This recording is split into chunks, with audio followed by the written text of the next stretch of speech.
네, 여러분 안녕하십니까. 4월 29일 금요일 아침 매일 성경 목사 함께 나누겠습니다. 오늘은 시편 80편으로 넘어가서 1절에서 19절까지 말씀인데요. 1절에서 3절까지를 봉독해 드리겠습니다. 요셉을 양떼같이 인도하시는 이스라엘의 목자여 귀를 기울이소서. 그룹 사이에 좌정하시니여 빛을 비추소서. 에브라임과 베냐민과 므낫세 앞에서 주의 능력을 나타내사 우리를 구원하러 오소서. 하나님이여 우리를 돌이키시고 주의 얼굴빛을 비추사 우리가 구원을 얻게 하소서. 아멘. 오늘 본문의 내용을 중심으로 우리를 소생하게 하소서, 우리를 소생하게 하소서라는 제목으로 말씀을 증거하겠습니다. 오늘 이 시편의 전체적인 내용은 이스라엘이 번영고 또 멸망했던 그러한 사건 속에서 다시 한번 우리를 살려달라는 시인의 간곡한 부탁이라고 말할 수가 있겠습니다. 그래서 우리의 그 구원은 하나님께 달려 있음을 이 시편 이 80편을 통해 보게 됩니다.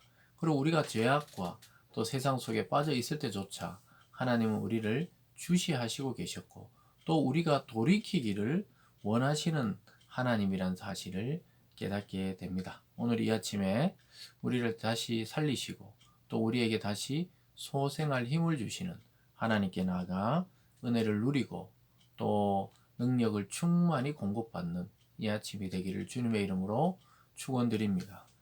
오늘 첫 번째로 보면요. 우리가 구원을 얻게 해달라고 기도하는 시인의 모습을 보게 됩니다. 왜냐하면은 하나님은 이스라엘 백성을 항상 양떼로 여기셨어요. 그래서 그것을 알고 오늘 시인은 하나님께 양떼같이 우리의 목자가 되어 달라고 이렇게 부탁합니다. 1절을 다시 보면요. 요셉을 양떼같이 인도하시는 이스라엘의 목자여 귀를 기울이소서 이렇게 말씀하고 있습니다. 그러니까 하나님이 이스라엘을 징계하시고 또 멸망 직전까지 갔었지만 하나님이 다시 한번 우리의 양떼가 되어서 인도해 달라고 이야기합니다. 더 나가서 이렇게 말합니다. 3절에 보면 하나님이여 우리를 돌이키시고 주의 얼굴빛을 비추사 우리가 구원을 얻게 하소서. 구약의 주의 얼굴은 성전을 주의 얼굴로 상징하기도 했었습니다. 이것은 바로 하나님의 영광이 다시 이스라엘에게 임하기를 기도하게 했습니다. 그리고 하나님이 우리를 돌이키시고 그러니까 회개하고 다시 주님께 나갔을 때 주의 얼굴을 비춰달라. 하나님과 면대면으로 다시 영광을 누리고 은혜를 누리게 해달라고 기도하고 있는 것입니다.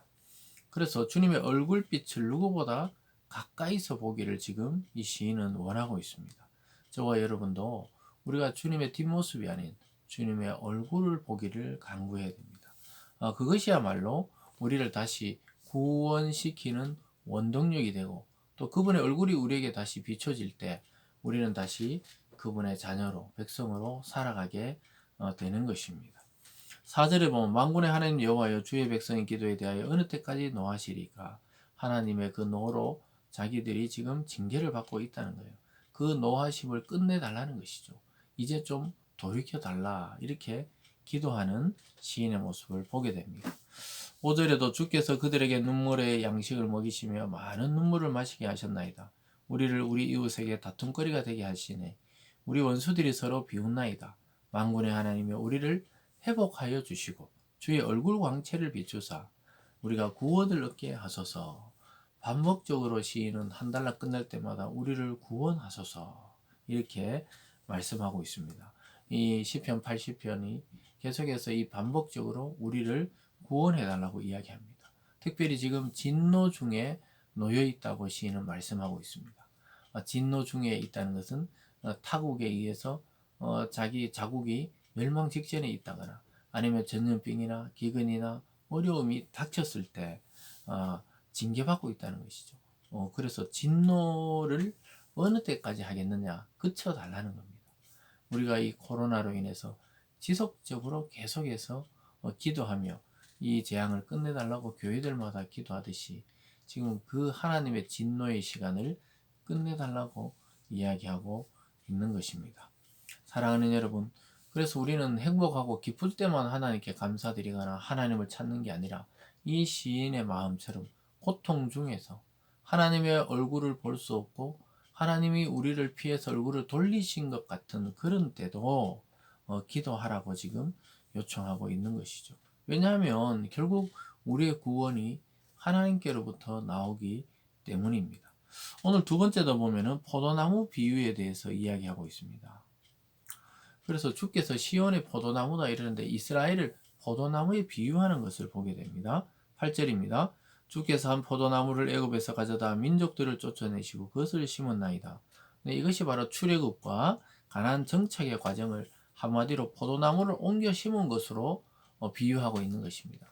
그래서 이스라엘은 하나님이 기대하는 것은 좋은 포도를 맺어서 신선한 포도주로 그렇게 마시는 것처럼 신선한 민족이 되고 하나님 앞에 맛을 내는 포도나무 같은 그러한 백성이 되기를 원하셨던 것이죠. 9절에 보면 주께서 그 앞서 가꾸셨으므로 그 뿌리가 깊이 박혀서 땅에 가득하며 그 그늘이 산들을 가리고 그 가지는 하나님의 백향목 같으며 그 가지가 바다까지 뻗고 넝쿨이 강까지 미쳤거늘 이렇게 말씀하고 있습니다. 그래서 참 훌륭하게 이스라엘이 정착되고 또 이웃의 나라들에게 막 영광이 되고 부러움이 되었는데 그 다음이 중요하죠. 12절만 주께서 어찌하여 그 담을 허시사 길을 지나가는 모든 사람이 그것을 따먹게 하셨나이까. 그러니까 멸망을 시키셨나 이렇게 말하고 있습니다. 그렇게 번영할 때도 있었지만 지금 이 고통 속에 있는 우리 민족을 돌아봐 달라는 것이죠. 그러면서 13절에 숲속에 멧돼지들이 상해하며 들짐승이 먹나이다. 만군의 하나님이여 구하옵나니 돌아오소서. 하늘에서 굽어 보시고 이 포도나무를 돌보소서 이렇게 말씀하고 있습니다. 하나님이 변한 게 아니라 이스라엘이 변질되었죠. 가나안에 정착되면서 썩기 시작했습니다. 그래서 하나님을 버리고 다른 우상과 또 다른 나라를 섬기고 이런 와중에 오늘 시인이 다시 한번 강구하고 있습니다. 우리에게도 하나님께서 변함없이 역사하시기를 원합니다. 우리가 불순종할 때든 순종할 때든 우리가 죄를 졌든 하나님이 기뻐하는 일을 했던 그것을 뛰어넘어서 우리를 돌아보시고 우리를 돌보셔라고 이야기하고 있습니다. 멧돼지 같은 그런 다른 나라 또 들짐승들 같은 이 많은 주변의 민족들이 이스라엘을 먹으려고 이 포도나무 같은 이스라엘을 먹으려고 달려들었던 것입니다. 그래서 이제 돌봐달라는 것이죠. 14절에 만군의 하나님이여 구하옵나니 돌아오소서. 하늘에서 굽어보시고 이 포도나무를 돌보소서. 하늘에서 굽어보고 구해달라는 것이죠. 구원의 지금 그 은혜에 대해서 간구하고 있는 모습을 보게 됩니다. 사랑하는 여러분, 하나님은 여전히 저와 여러분 곁에 계십니다. 하나님은 우리를 떠나신 적이 없어요. 우리가 죄악이나 세상에 빠져 있을 때 하나님이 멀리 계신 것처럼 느껴지는 것이지 하나님은 예수 그리스도를 믿고 오늘도 참 가난한 심령으로 또 죄인인 것을 깨닫고 기도할 때 하나님이 굽어 살피고 또 포도나무를 돌보고 구원하신다고 말씀하고 있습니다. 오늘 마지막에도 보면요. 시인은 계속해서 우리를 소생시켜 달라고. 여러분 소생이란 것은 죽어 있는 것 다시 살리는 것입니다. 죽은 민족 또 멸망한 것 같은 이 이스라엘 민족에게 다시 힘을 달라고 말씀하고 있습니다. 15절입니다. 주의 오른손으로 심으신 줄기요 주를 위하여 힘있게 하신 가지이니 그것이 불타고 배임을 당하며 주의 면책으로 말미암아 멸망하오니 주의 오른쪽에 있는 자고 주를 위하여 힘있게 하신 인자에게 주의 손을 얹으소서 이렇게 말씀하고 있습니다. 그래서 시인은 요청하고 있는 것이죠. 무너진 이스라엘을 지난날처럼 다시 돌봐달라고 그 영광의 때를 다시 맞게 해달라고 기도하고 있습니다. 사랑하는 여러분, 우리도 늘 은혜에 떨어질 때 또 죄악에서 빠져나오지 못할 때 우리가 은혜의 순간을 생각해야 돼요. 하나님을 만났던 그 시간, 그 자리, 때로는 그 예배, 그 집회, 그 기도회 이것을 생각해내야 됩니다. 그래서 그때 하나님과 만났을 때 내가 얼마나 뜨거웠던지 또 얼마나 간절했던지 또 하나님 나에게 얼마나 은혜를 크게 주셨던지를 생각해내야 되는 것입니다. 그러면서 시인은 끝으로 소생시켜 달라고 이야기합니다. 18절입니다. 그래 하시면 우리가 주에게서 물러가지 아니하오리니 우리를 소생하게 하소서. 우리가 주의 이름을 부르리이다. 만군의 하나님 여호와여 우리를 돌이켜 주시고 주의 얼굴의 광채를 우리에게 비추소서. 우리가 구원을 얻으리이다. 이 끝에 구절은 계속 3번, 4번 이렇게 시편 80편에서 반복되고 있습니다. 우리를 구원해 달라. 여러분 거꾸로 생각해 보면 하나님 외에 인간을 진정으로 구원할 존재가 없다는 것을 보여줍니다. 저와 여러분 이 세상에 참 우리가 믿음을 가지고 가면서도 세상 가운데 흔들리고 또 오히려 세상에 있는 것이 좋아 보일 때가 있죠. 그때는 굉장히 주의해야 될 때입니다. 하나님 오늘 우리에게 얼굴을 돌이키시면 우리는 감당할 수가 없습니다. 그래서 주의 얼굴의 광채를 보고 싶다는 것이죠. 우리에게 비춰달라는 것입니다. 여러분 그래서 기도가 곧바로 응답되지 않더라도 우리는 좀 인내하고 기다리고 하나님의 시간표를 기대하시면 됩니다. 우리는 기도하고 나서는 실망이 아니고 기도하고 나서는 기대를 하고 있으면 하나님께서 우리를 구원시키시고 그 얼굴빛을 우리에게 돌려서 영광이 나타나게 하신다는 것입니다. 사랑하는 성도 여러분, 오늘 이 아침에 하나님을 의지하고 다시 우리를 소생시킬 하나님을 기대하시기 바랍니다. 그래서 오늘 이 하루도 여러분 낙심한 자는 힘을 얻고 또 육체의 건강을 잃은 자는 그 질병이 치유되고 또 아이들에게는 미래가 열리는 그러한 하루가 되길 주님의 이름으로 축원드립니다. 기도하겠습니다. 사랑의 하나님 아버지 감사합니다. 시편 80편에서 시인은 간구하고 있습니다.